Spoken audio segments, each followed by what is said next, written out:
লোকে উগ্রবাদী মৌলবাদী বলে আমায় ডাকে। ঠিক কিভাবে বললে হবে?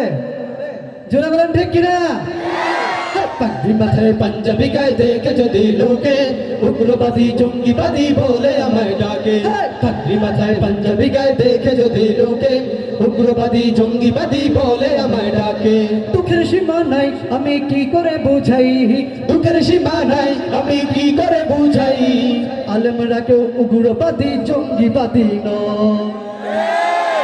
পাগড়ি মাথায় পাঞ্জাবি গায়ে দেখে যদি লোকে উগ্রবাদী জঙ্গিবাদী বলে আমায় ডাকে। পাগড়ি মাথায় পাঞ্জাবি গায়ে দেখে যদি লোকে উগ্রবাদী জঙ্গিবাদী বলে আমায় ডাকে। আওয়াজ দিয়ে বলেন ঠিক কিনা?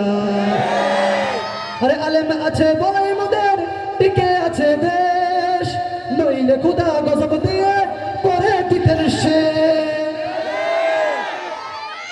আপনাদের আওয়াজ এমন আসতে হলো হবে না, এমন আওয়াজ দিবেন যেন রুবেল ভাইয়ের সাউন্ড মিক্সার এবং মনিটরটা ফেটে যায়। রুবেল ভাই সাউন্ড সিস্টেম চমৎকার হচ্ছে মাশাআল্লাহ। যদি শ্রোতারা আওয়াজ দিয়ে ঠিক বলে চিৎকার দিয়ে আপনাদের মনিটর ফাটায় ফেলে কোনো আপত্তি আছে? আপত্তি আছে? রুবেল ভাইয়ের কোনো আপত্তি নাই, তাহলে আপনাদের টেনশন আছে? চিৎকার দিয়ে গলা ফাটিয়ে ঠিক বলবেন, বলো তো ইনশাআল্লাহ। আরে আলেম আছে বলে মোদের টিকে আছে দেশ, নইলে খুদা গজব দিয়ে করে দিতেন শেষ।